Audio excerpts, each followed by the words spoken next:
So we're going to do a quick review today. This is not a full review because I'm not able to do it, and I'll explain that as we go. But the device we're looking at is this bad boy right here. This is the Smok Skyhook rdta box kit. So it's the full mod kit here, and what we essentially have is an alien mod. So from sort of about here down, it's an alien, and then the top section here, this is actually all a tank of juice. So you got a massive juice tank of about 8 to 9 milliliters. And then the very top section here is a built-in rdta build deck, velocity style post with dual coil possibilities.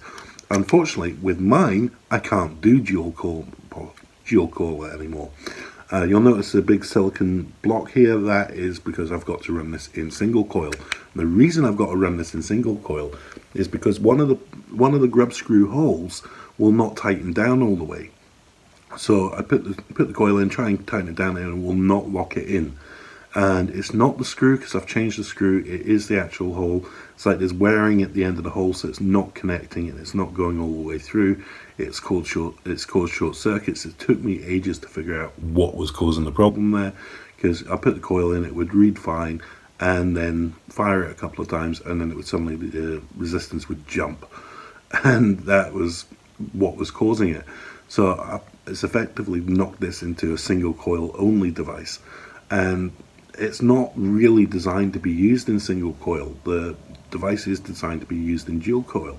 The airflow is designed for 2 coils. When you block it off for single coil, you block off one of the coils, one of the airflows is completely blocked out.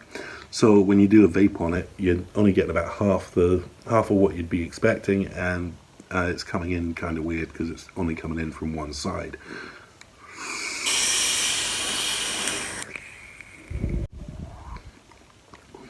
That said, I'm still getting plenty of flavour and plenty of clouds off it. It's just not quite the way that I got used to with having dual coils in there.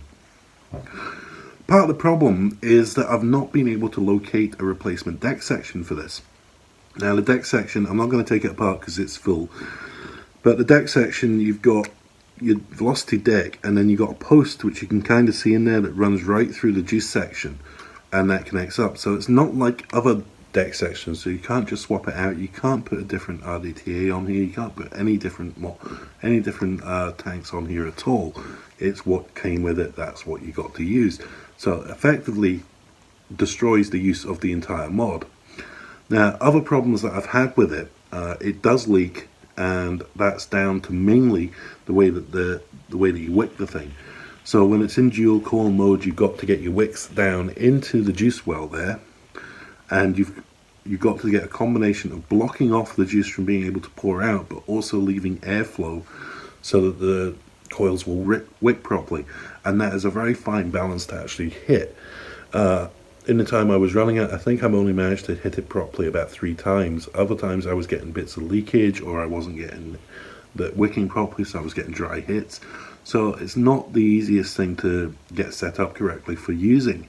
It's just as hard in single coil mode to do that as well, because even though you've got the silicon plug in there, you are blocking off half of the juice flow.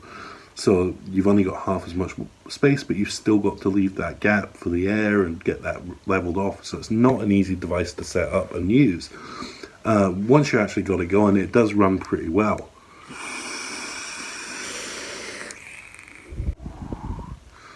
Now, I spent a lot of time trying to see if I could locate a replacement deck section for this. I've tried going direct to Smok, I've tried going through other retailers, and you just can't get one for love nor money. It's a spare part that just doesn't exist. And short of buying an entire replacement mod just for the one part, and then ending up with another mod that I can't use, I've decided not to bother with that, and effectively this is on its way out. In addition, I have had some other problems with it, and that's to do with the software on board. Now, I have updated the firmware to the latest version, but I'm still experiencing these problems. Occasionally, the device will just reset itself. I've had it happen randomly. I've also had it happen when I've taken the batteries out for charging, put them back in, the device just resets.